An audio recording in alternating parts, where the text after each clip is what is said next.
Thank you for joining us. I'm Paul Wilson, and this is Diesel Performance Podcast. Guys, we had an amazing weekend out at Ultimate Callout Challenge 2023. Huge shout out to everybody who went out there, to all you guys who stopped by the booth and said hi to myself or to Chris.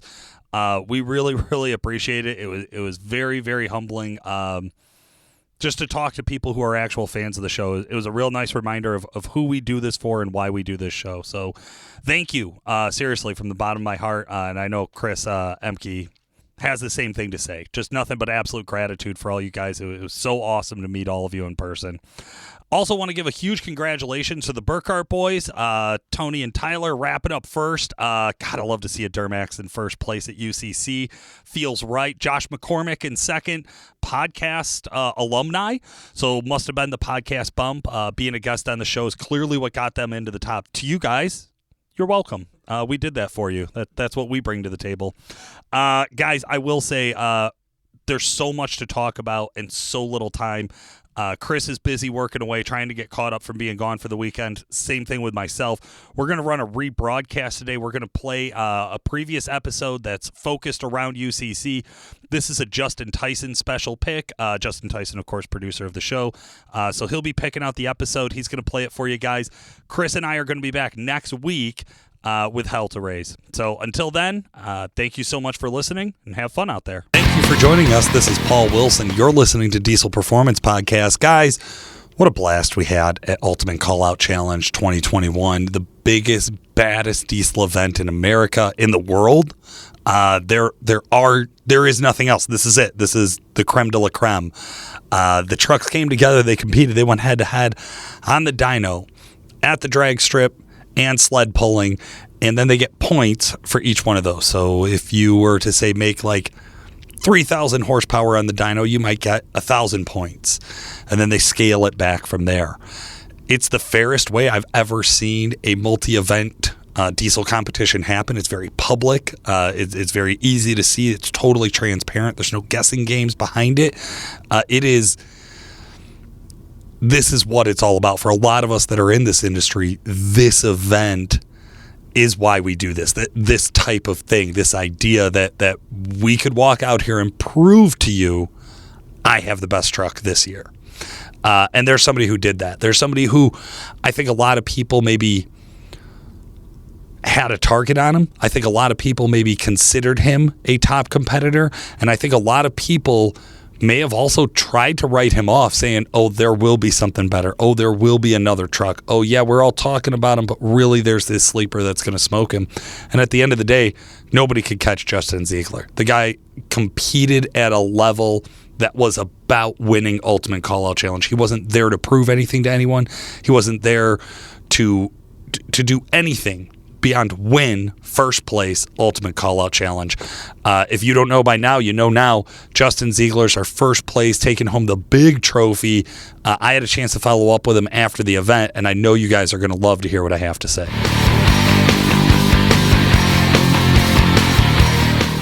Justin Zeigler, how the hell are you? I'm great, man. How about you guys? I'm doing good. Thank you so much for asking. Justin, we had you on the show. We lost an interview. No big deal. I caught you live at the track. We have a couple of really cool clips of us talking. I think when we had spoke, you had already put down the 539, but you were getting ready to go out and make another pass on the drag strip on Friday at UCC. First of all, congrats, man. You took home first place. What's it feel like to be the first place Ultimate Callout Challenge winner? Oh, I mean, it's like a dream come true. I mean, me and my team have been wanting this for a long time. I didn't know if it was a reality with, being a small-time shop and, being nobodies in the industry. And we busted our butt to prove otherwise. And I'd like to talk a little bit about that. You might be new to UCC, but definitely not new to Diesel Performance, or new to Diesel Performance, sorry. Tell us a little bit about your history in upgrading diesel trucks. I started pretty much truck pulling in like 08, 09. Was always a heavy truck mechanic as a kid, kind of growing up. And I wanted to put together a diesel pulling truck, so I did. And learned the things that I didn't know, and kind of grew from there, and kept getting a little bit bigger, and then was able to branch out on my own, start my own shop like 6 years ago now, full time, and we've made 3 shop changes since then, just getting basically almost doubling in size each time until we are where we are now. So that's awesome, man. I always love when it starts from humble beginnings. Like, I just wanted to get out into the work stock class, right? Like, I just wanted to build one truck and go out and have some fun at the county fair, and then all of a sudden, next thing you know, it's every week you're hunting down the next brush bowl, looking to see if you can get up to the next class, looking to see who else is out there, who else are you fighting with. What part of the country are you in? You're in Ohio, Pennsylvania area? Yeah, Ohio, like northeast Ohio. Okay. Tell us a little bit about sled pulling out there. I know, being in the Midwest, it's super competitive here, especially as you get up into like the 2.5 class and things like that. As soon as you upgrade to that level, it's a real stiff competition. What is it like out by you guys? Oh, it is insane. We always joke, in my opinion, the baddest pulling trucks in the country come from Ohio. Ooh. And there's enough trucks out there to back that up. That's a big call out. I like it. And you guys came to UCC and proved it. This is something we've traditionally seen drag racers win UCC. We've traditionally seen drag racers be in the top 3 spots, and this year there's a real mix-up with you and with the DHD crew. We got some sled pullers showing that, hey, day 3, this is going to make or break the competition. What was it like for you sled pulling at UCC this year? I was disappointed in my in my display of what we can do. We so in years past, the track's always been really terrible out there. True. So we set the truck up to pretty much hook on anything, and the track actually turned out to be very, very good, and just drug the truck down. Never really got up on top, as we got pretty much in direct gear before we were really driving it hard, and they kind of bit us in the ass, and it could have been a whole lot worse than it was. Yeah, I mean, you still crushed out 300 feet, right? Or I forget what the exact distance was. We went 290 something.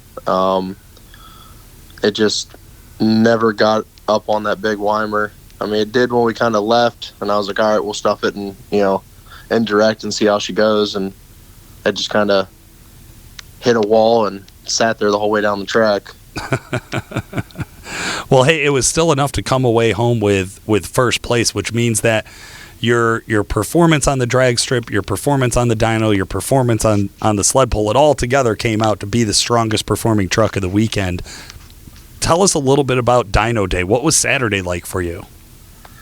Saturday was crazy. We we were talking with Levon going into Saturday, and we decided to swap out the trans just so that we had a fresh overdrive unit in it, because we knew we were about to shove down that truck's throat, so we wanted it to be able to hold it. We actually went a little more conservative than we could have. That was only tune 4. We didn't go as heavy on the nitrous as we could have, and everything just kind of worked, basing off the numbers that we had seen all day going into us coming up being one of the last 3 trucks.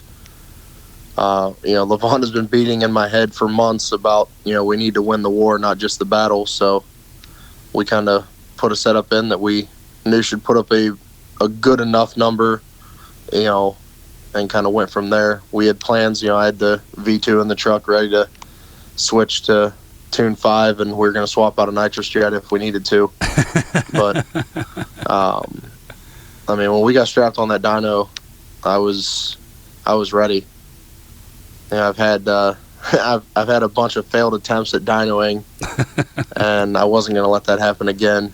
I had great guys coaching me up, and Cody Pulliam running the dyno. I mean, he's always helpful, and he tries to give everybody the best shot they can at making a good number. Absolutely. And I love talking about the dyno because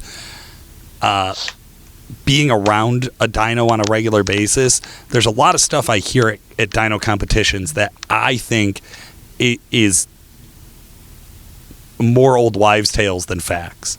And one of the things that I like to do is I like to go through and ask about some of the strategies that worked for you. So there was a ton of talk about where to strap the truck on the rollers. Do you strap it on the back roller, the directly in the middle, on the front?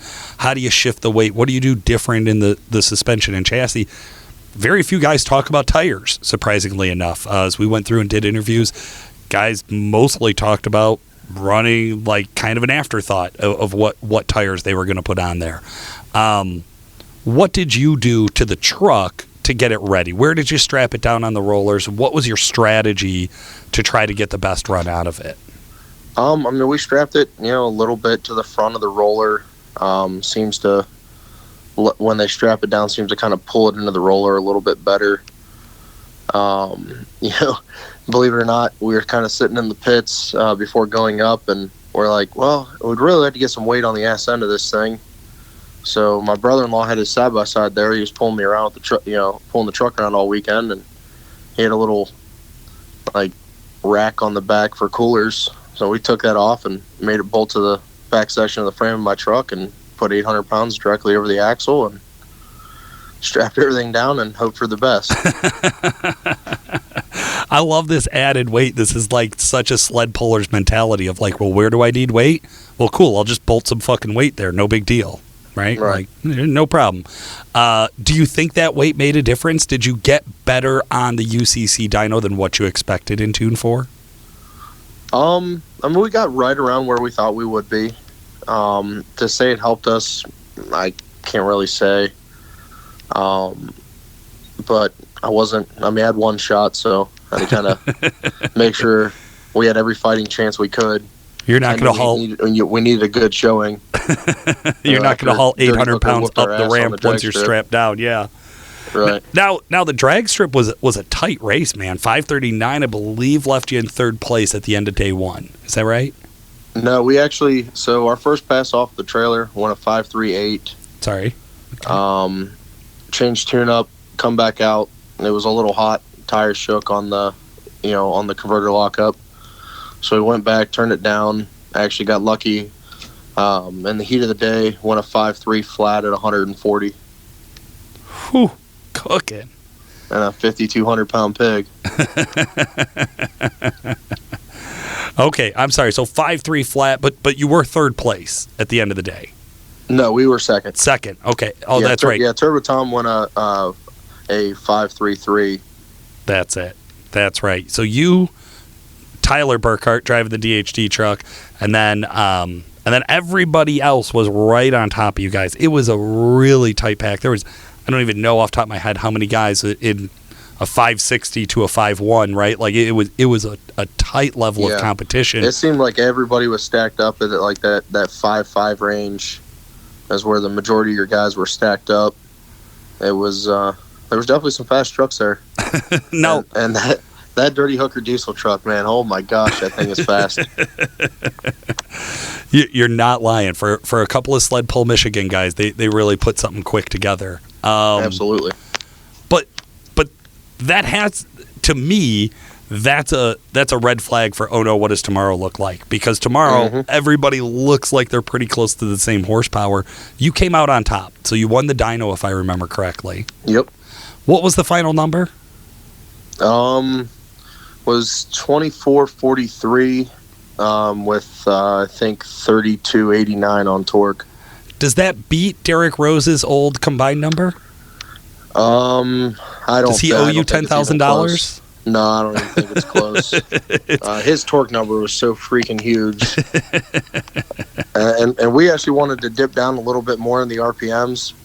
Excuse me, to try to get that torque number, and it just, once that Weimer was singing, it wouldn't let the RPMs come down. It come down to 3,000 RPM, and that hit a window, it wouldn't come below it.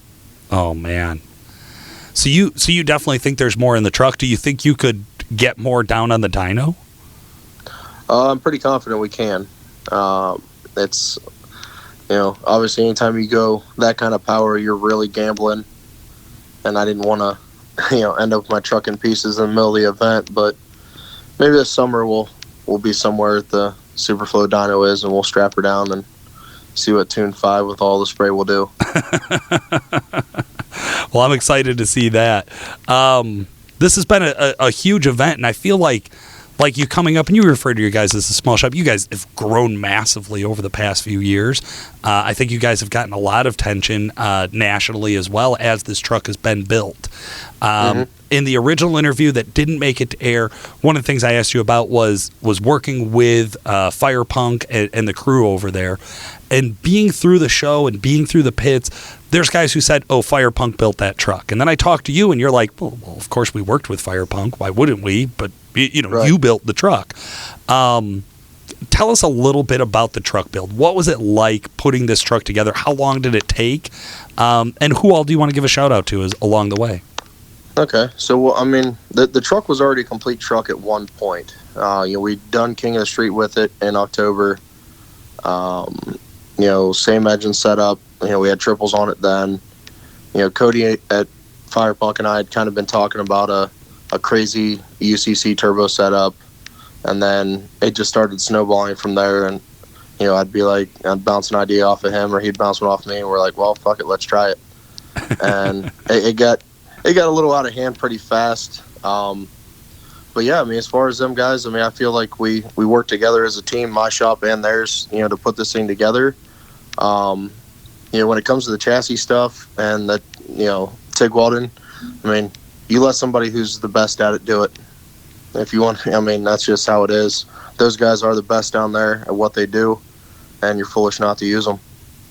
I think that's very well put. And I laugh about it because I'm like, well, at what point is if I buy a triple kit from a manufacturer and I bolt it on, am I a bolt-on mechanic as opposed to the guy who built my truck? Like, what are we talking about here? Like, no one man is an island. There were, I will say, some phenomenal showings from some of the privateers this year. Guys who really did do it, like, in their garage. Oh, absolutely. More power to them, but let's take a step back and look at reality about who is on the podium. Right. I think if you want to go to that type of competition and be competitive, you have to have a good team. A bunch of, well-versed guys, that's just how it works. And I was lucky enough to have the best team. Well said. Absolutely. Well, Justin, I definitely appreciate you coming on and talking to our listeners today. If there's something you could tell somebody who just saw UCC for the very first time this year, what would you want to say to them? I don't know. It was quite the experience. This was my first year as a competitor at UCC. I'm used to, helping teams or, being a spectator and getting to see a lot more of the show. I think it's only going to keep getting bigger. Absolutely. Well, hey, first time, first place. That's Justin Zeigler, folks. Thank you so much for joining us. Listeners, we got a few more UCC wrap-up interviews coming at you here in the near future. Make sure you subscribe to the channel and go over and check out our Facebook group. We got a lot of really great content posted over there as well. All right, guys, that was Justin Zeigler, the Ultimate Call-Out Challenge winner of 2021, being very humble and nice, of course, as he is. Although calling out the biggest trucks, the best sled pulling trucks are out of Ohio, I think we're going to hear some feedback on that from our next guest, who's coming at you guys right now. I had a chance to sit down with the boys from Michigan who think that they know a little something about sled pulling too. Hold on to your seats. I'm going to talk to Tony Burkhard and Tyler Burkhard coming at you right after a word from our sponsors. The XDP Extra Cool High Performance Coolant Additive enhances the performance of the cooling system in your vehicle. This coolant additive has been specially formulated to maximize the thermal transfer properties of your engine coolant to lower your temperatures. Not only does the Extra Cool additive reduce engine coolant temps, the premium additives in this formula prevent buildup and corrosion to extend the life of your cooling system and cooling system components.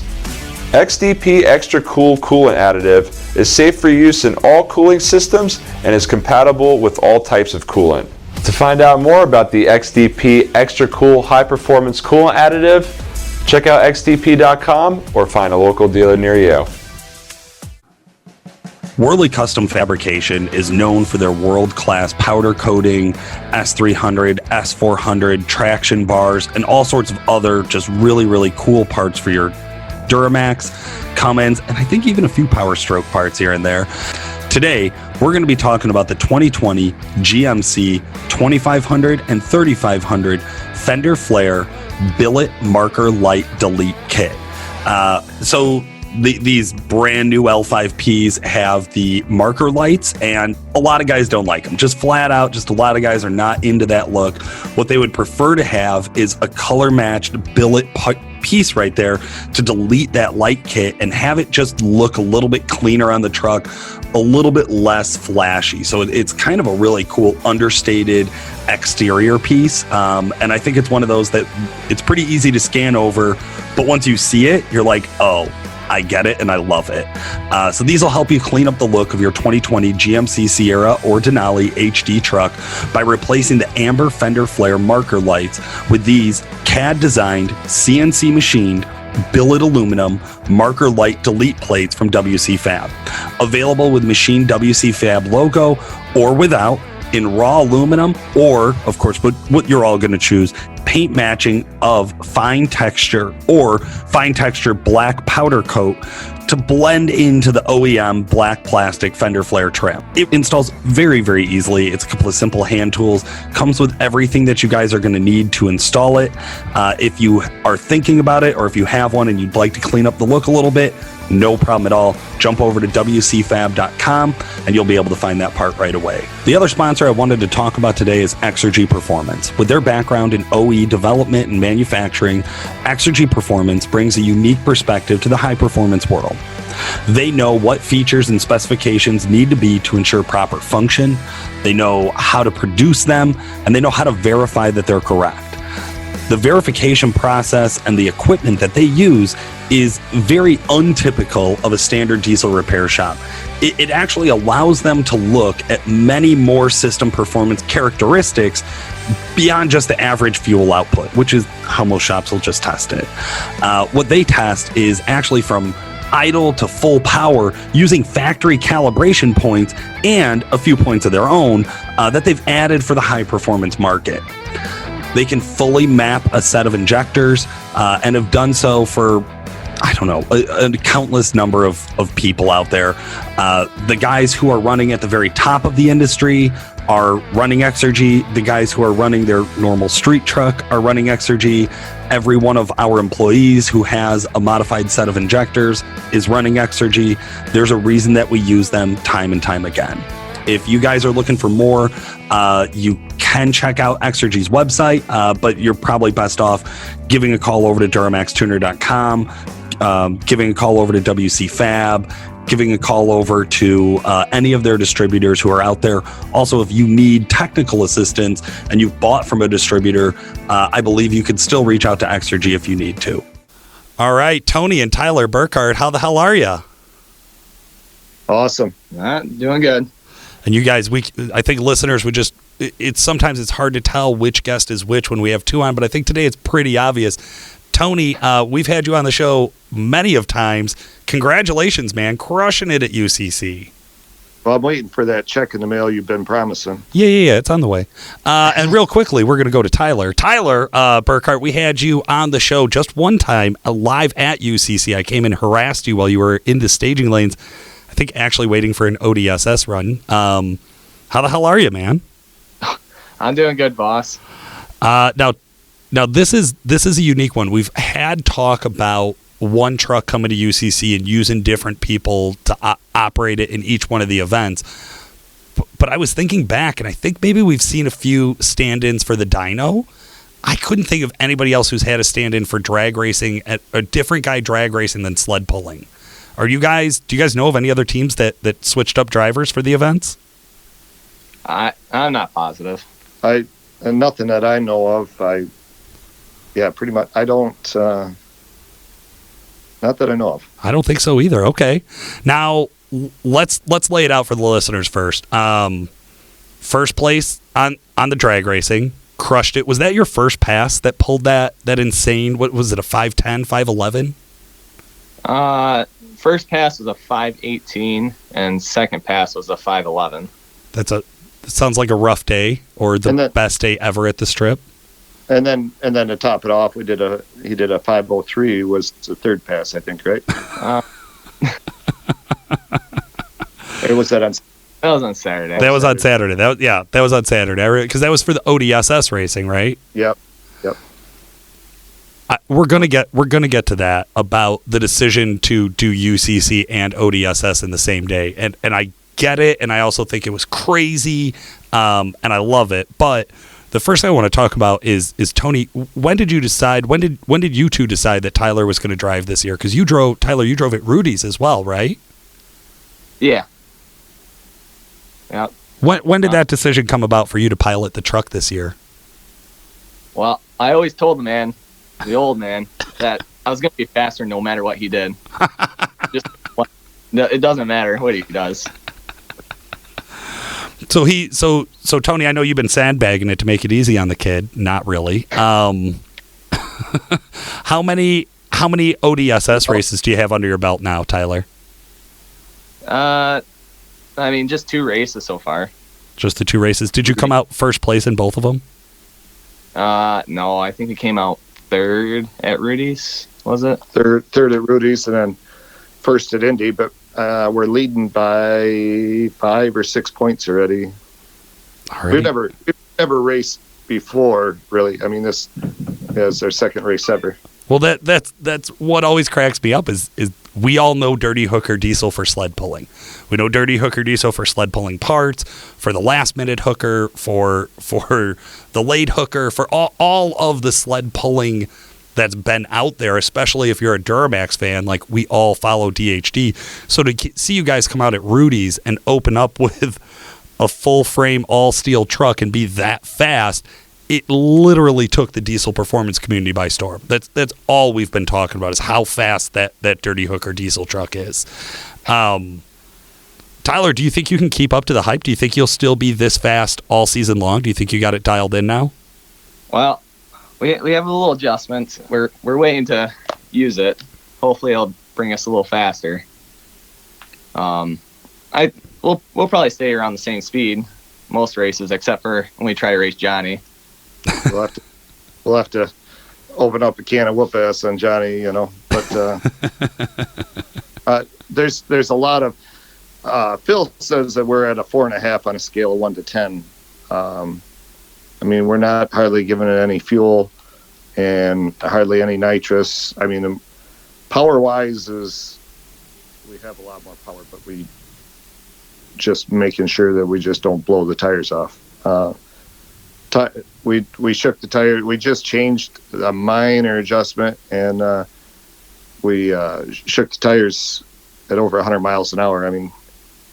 Tyler got roughed up a little bit in there just with the tires. I've heard of it being violent, and then when I see the windows cracked and the front diff has an ear busted off of it, and I'm like, ooh, yeah, that probably was kind of violent. Tyler, what's that feel like? 140 miles an hour? Was that 149? 149. What does 149 miles an hour feel like as you're rolling through the end of an eighth? You don't notice it that much. It's just a great stress reliever, honestly. I've heard guys reference getting sat back into the seat, like pushed into the seat so hard they couldn't pull themselves off of it. Is the pressure that much? Do you feel like you're pinned? I seen a video. I think Built Diesel Mafia posted it, and it's right at the starting line, and you can really see that I get sit right back in that seat. It's kind of funny. Well, we're pushing, and it varies a little bit, but we're pushing right around 2.1, 2.2 G's the whole eighth of a mile. It's not just out of the hole. It is the whole length of the eighth mile. That's, and you think about it, that's all that those tires can take for traction on that track. It's a pretty good measure, right? So yeah, we can see we're constantly gaining speed and making power, and it's constant for 5 seconds over 2 G's. That is such a wild stat to put on it, right? About like the actual pressure of how much force you're trying to throw your body through at one time. And drag racing, you guys. Go ahead. Oh, that's small numbers compared to top fuel and things like that. But for us, that's a pretty significant feel. Sure. Well, you guys have been playing around doing 30 miles an hour for, the life of the company, right? So. Yeah. Sled pullers. We're going to get to sled pulling, but I want to hit you on the dyno. What was that, a one and done pass? I'm trying to remember back. It was a long day there Saturday, but right? Didn't you guys roll up, hit one pass, and then that was it, or did you make a couple attempts? So we try to do family meetings. I try to involve everyone in decisions, and so I ran it on the dyno, and that's the first time running that motor on the dyno. We put a 3.6 pull-in charger on it, so it just had a single charger on it. And our concern, we know that we couldn't get the big torque numbers with it, but I was hoping for between 2 and 2,200 in horsepower. But talking with Cody, he told me that that dyno was going to pull it down to the number of RPMs that I chose. So I was up around 4,000 RPMs, 20 pounds of boost or whatever, and he said hit it, and so I hit it, and it never come down to 3,500. We had too many RPMs for the dyno to actually do anything. And when I saw the number,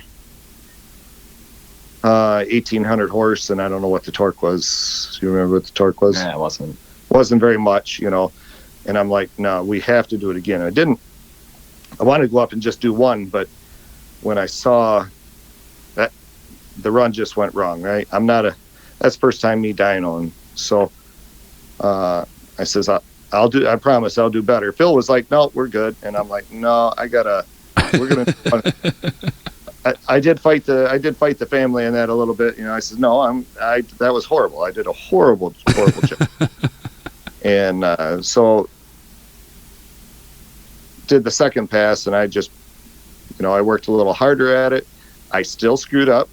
I didn't hit any nitrous and didn't hit full fuel till 4,000 RPMs. And those guys, Cummins guys with the compounds and everything else, are hitting all the fuel and nitrous down at 2,700 RPMs, right? So you get the monster torque number. But we wanted to keep the heads on the motor, right? We want to. I knew we weren't going to. I was hoping for a top 5, but I think we ended up 10th or 11th place. But I didn't. I was hoping for a little better in placing, but I got 2,100 horse and 23 foot-pounds of torque, somewhere around there.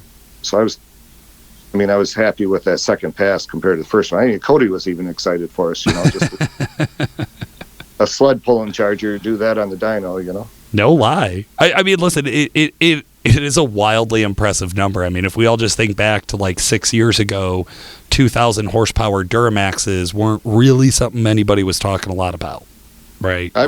I remember the first 1,000 horsepower. We were at Danville, and Merchant had, I'm trying to think of the name of that truck. Compounds on it as the first truck to hit 1,000 horsepower. I mean, that whole shop was turned upside down, and everyone was so excited. That was a monster deal. Yeah. And we did over 2,000 with a small charger on there. Not much. We didn't hit it with that much nitrous or anything. So, yeah, we've watched everything progress, and shortly 2,000 horsepower would be like, yeah. I did that. I was in my diapers. Well, this year, I think we also saw through the first 2 days the tightest level of competition I've seen. The most of the trucks who drag raced and scored points were right around 5.5 seconds. It wasn't like a 3-second break between the top 10. It was like a 1-second break between the top 10. And even I think all the way down to top 15 or top 16 guys at the end of day one, everybody was within 1.5 seconds or 2 seconds of each other. And then when you guys came in on the dyno, now you were earlier in the dyno order, right? So there was, during the meeting, driver's meeting, 8 o'clock in the morning, Saturday morning, you had to draw a number out of a hat, and that told you where you placed. And I was placed around 11th. UCC allows you to do one trade. So as soon as I found the guy that drew number 1, I pounced on him and to get the number 1 draw, because if we're going to do ODSS racing, we need to get that early number so we can get the truck set back up for drag racing like we had the day before. So we had wrenching and change the turbo out and get it all, back in race attire. So I want to talk about that decision, because I saw you guys come up so early in the dyno order, and I was wondering, okay, is there a strategy to this? Now, it wasn't like a strategy for the competition, because I would have imagined that if you wanted to win the UCC dyno, you would want to go near the end of the order so you know how far do I need to push it to win. But being first up, you break 2,000 horsepower, you're 2,100, all this torque. You're like, I got to be in a good position. Did you feel like you were going to have a strong standing coming off of the dyno Saturday morning? Again, I was hoping for 5th or 6th, and I never really looked at the numbers. I might sit down and study those numbers, how close we were to being actually up where I kind of wanted to be. It might have only been 100 horse and 100 or 200 foot-pounds of torque, which I may have been able to have if I would have dynoed it correctly. But I'll accept the accountability for the lack of experience. I heard that too, Tyler. The kid didn't screw it up. It was the old man. I heard it. My job. Well, listen, it didn't hurt you too bad, because overall the truck crushed it at UCC. And the sled pull, going into the sled pull. Well, hold on. Let me back up. Before we get into going to the sled pull, can you explain to the listeners why you decided to still compete in the ODSS event while UCC was going on? Isn't that inherently adding a lot more risk to the whole program? Yes. I kind of thought about it back at Rudy's. I'm like, I wonder, are we able to run in both? And, we had questions. We didn't get all the questions answered until Friday at UCC. I mean, we didn't ask the right people. We just, we're always just in the back of our mind, how cool would that be, right? Yeah. And even coming into Saturday, so Friday we knew that we verified that on our qualifying for ODSS that number would still count for UCC. So any number you run on Friday still counts for UCC, whether it's ODSS or not. I mean, you're going down the track, right? Yeah. So so we got ourselves in number 2 qualifying spot for Pro Street with ODSS, and that put us also in number 1 place with UCC on Friday. So next, we just do this in steps, right? The next thing is making sure that we can get an early dyno, and then we found out that we can actually trade spots. Cool. I mean, if we got 1st, 2nd, or 3rd dyno position, that would be awesome. And we still weren't 100% sure that we were going to race ODSS. I mean, we got our qualifier points, right? We got our show up, we got our qualifier points. So we get the early dyno, we dyno. Truck runs perfect. There's still running. It's not burnt any more than it was before we got there. Maybe because we showed up with our own fire department. Not sure if you saw that. Of course. I think there's a half dozen guys in fire gear from my crew.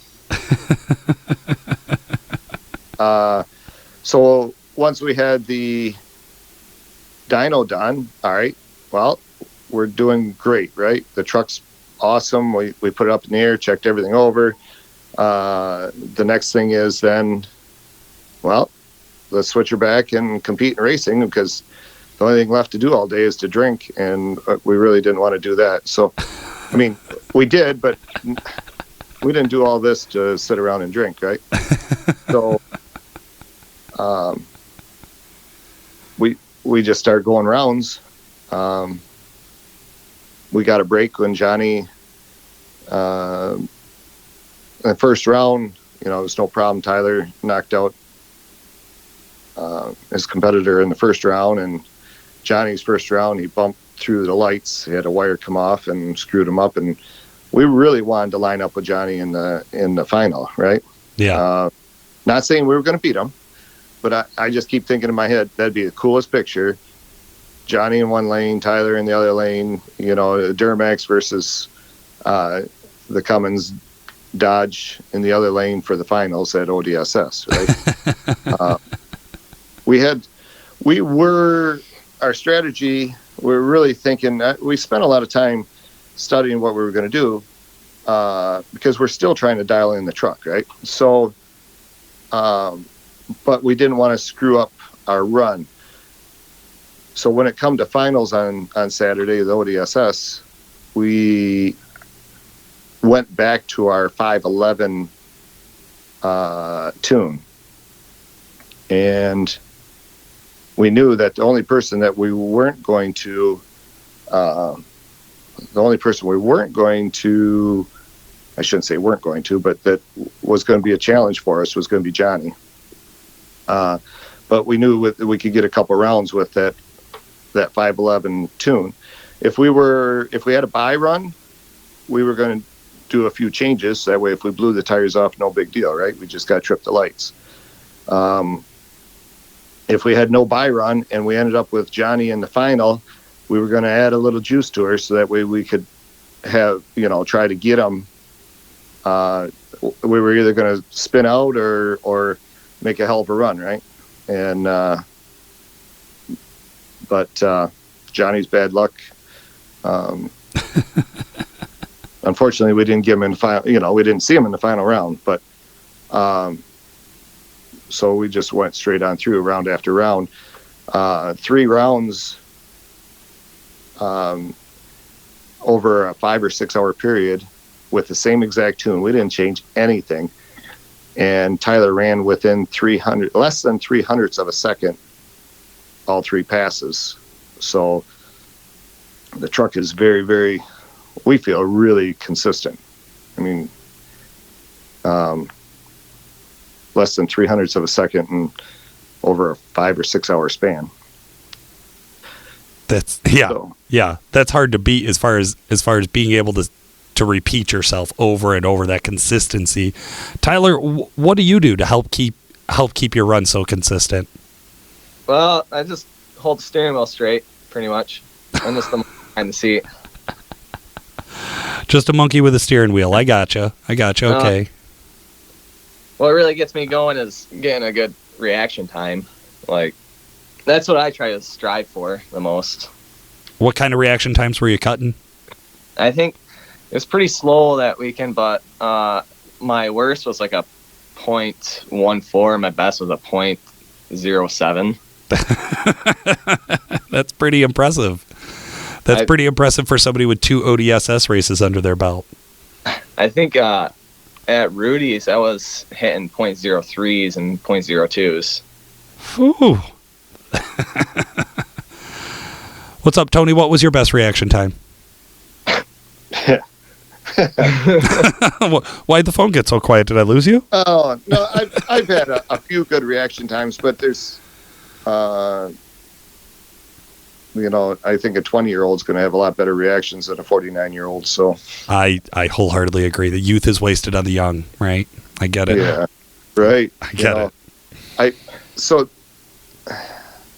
And I know you asked Tyler. That's a little bit of a decision to put Tyler in the seat instead of me or to kick me out and put him in there. Was the few days before Rudy's when I put it into the wall. I should have pulled the chutes, and I could have prevented the front end from damage. The guardrail and everything else. But I'm like, I should have thought of that. And I'm like, all right, Tyler would have probably had the chutes flying. So or he talks like he would anyway. So. I like that. Yeah, listen, it's. I know when we talked, one of the things you said was like, where you're really good when it comes to diesel performance competitions, and you were very confident when I talked to you there at UCC that the dirt is where you guys were going to shine. Now you clearly shined all weekend, crushing it. I know. I'll be honest. I was surprised to watch throughout the day to see you guys drop down to 11th place on the dyno, because I thought 2100 horse in my head first run. I'm like, they're going to be a top 5 on the dyno, right? Like I kind of figured a few guys are going to get up here and play around above this number, but most guys are going to fall in that like in the teens. And then just truck after truck after truck is just cracking 2,000 horsepower, which is again, I'm pretty sure unprecedented to have this many trucks over that mark. So when it came to the dirt, everybody's looking for the last minute hooker to pull. What was the setup change that you had to go through from drag racing? Because I know you already had to change the setup from the dyno in the morning to drag race back to drag racing for the afternoon. What setup changes did you have to make to get ready for Sunday? We had to change the turbo back again to the same charger that we used on the dyno, and we pulled the front factory diff out of the front and put in a 11.5-inch AAM axle up in there, and bigger drive shafts, and change the gears in a drop box. And then I have that whole big subframe with a 2145 axle that goes in the back. Couple more shocks, coilovers in the front, and cut tires. That's it. Slap a weight box on her and go from there, huh? Oh yeah, I'm sorry. Weight box and weight box and a tune. So, do you run the biggest tune for sled pulling? Is that where you maxed it all out? No. We didn't even. We had a couple spool jets on. Other than that, I never hit a button, which I probably should have had it set up so I could hit some nitrous a little bit going down. But obviously you're always trying to keep in check. Maybe I would have done worse if I spun the tires harder, but I knew that if I was to win the event, I'd had to put 52.4 feet on Zeigler, and that's with Dan Nearpass's sled. That is a very, very tough. I've never seen anyone run away with that sled. So that is a very conservative sled. So I kind of knew I wasn't, or a good chance I wasn't going to get that 52 feet on Zeigler.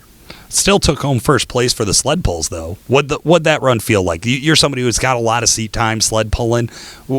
Did that feel different than like a county fair or a brush pull run? Did it feel like a UCC run, or are you just at the point now where you're like, nah, I'm in the dirt. This is what I do? No, I mean, it felt good.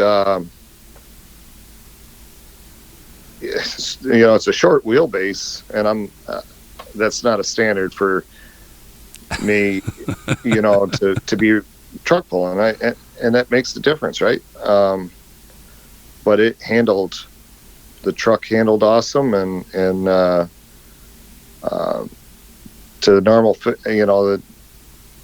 the fair pulls, it was.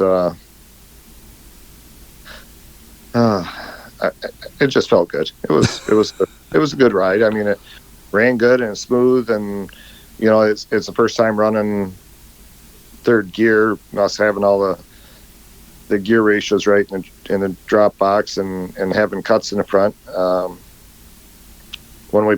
2 years ago when we put the backup motor in it, we didn't have the big axle. We couldn't fit the big axle in it, and not having a big axle, I didn't want to run the big cuts and break the front end halfway down the track. Sure.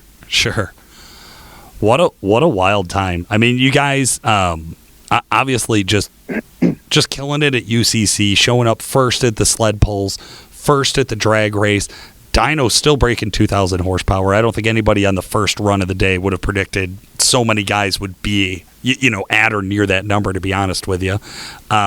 It turned out to a wild competition, and the thing I like to ask everybody who now has that podium finish, which, by the way, I noticed you were the only guy from Michigan up there. Eric didn't show up Monday? Yeah, I have not reached out to him for an interview yet, but I am interested to hear his side of the story. I guarantee I know he said the only thing he wanted to do was have fun, so maybe we'll just do a text interview. Just, hey, did you have fun? Nailed it. Yeah. He had a streak of bad luck there, and I mean, we offered whatever he wanted or whatever we could offer to try to help him, but that was going to really cut into his fun factor. Yeah.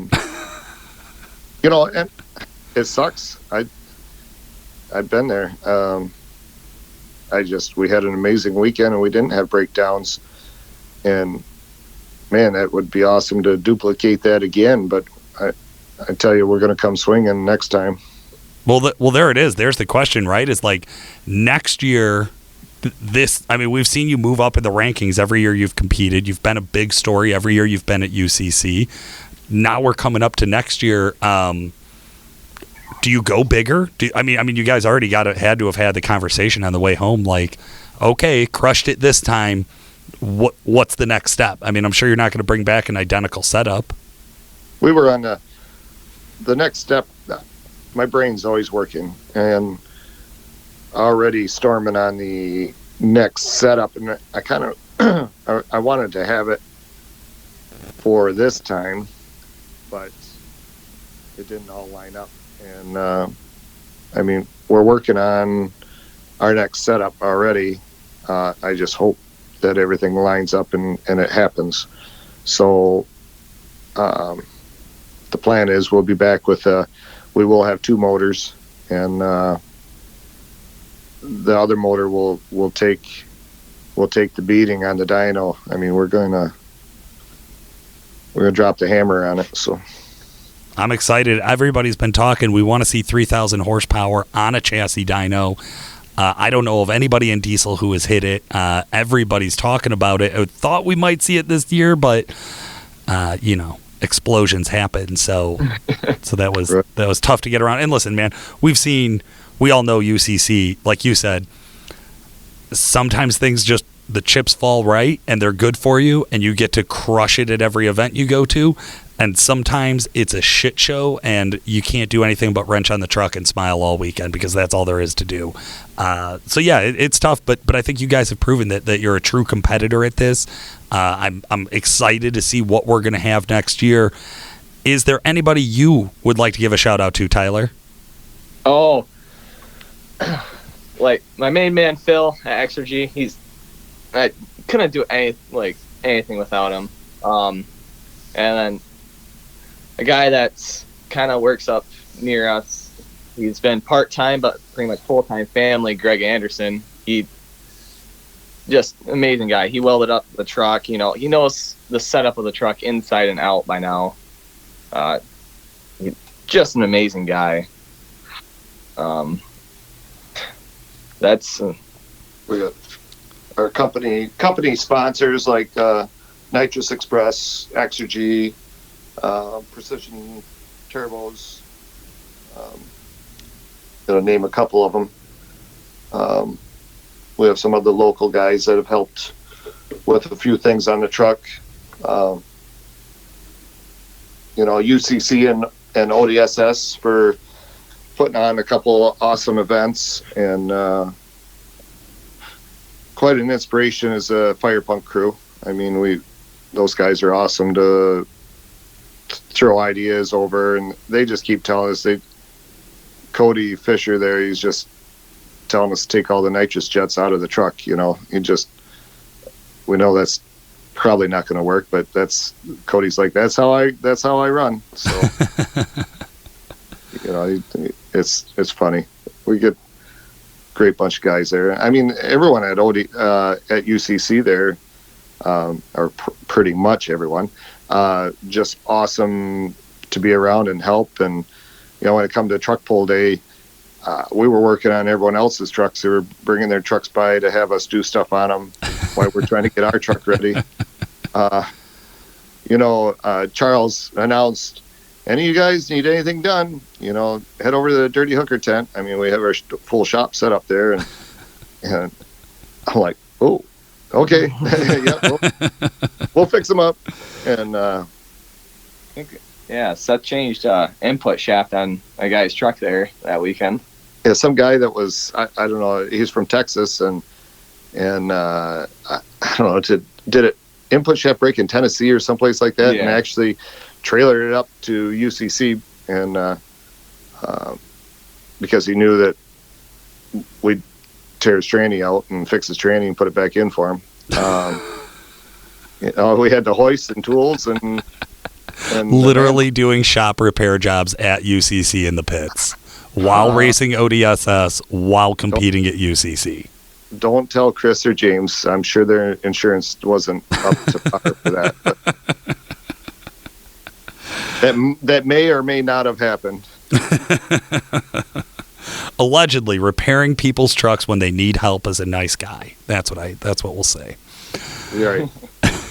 Tony, Tyler, thank you guys so much for joining us, and honestly, congratulations to both of you and the entire crew. I know there's a large group of support staff that was behind you guys that I saw at the show, and I'm sure even more that are behind the scenes. And I know you guys put on an amazing performance, an amazing show. We'll all definitely be following Dirty Hooker Diesel for the rest of the year and for next year to see what's going to come next out of the last minute hooker. Well, thank you for having us.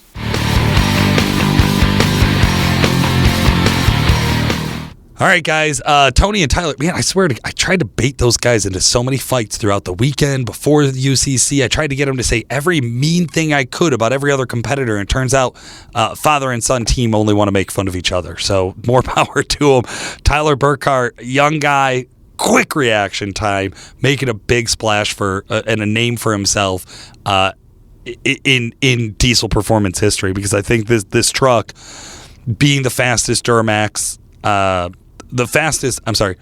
full frame, full steel Duramax out there, being I think the fourth fastest Duramax in the country right now, and that includes rails, like actual drag rails. It's insane, man. When people talk about Tony's truck, everybody says the same thing. She's quick. Yeah, and that's a bit of an understatement. That thing is cooking. Has run just over a 5.0. I think he had a 5.118 or a 5.11, something like that for UCC. The kid is fast, and Tony, in the dirt is where his experience is at, right? Sled pulling is what we know Dirty Hooker Diesel for, and they absolutely proved that out at UCC.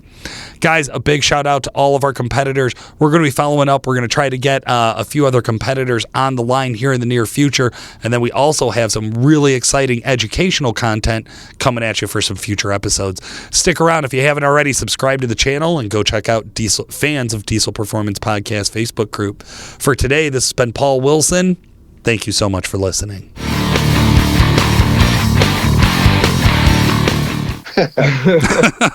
Why'd the phone get so quiet? Did I lose you?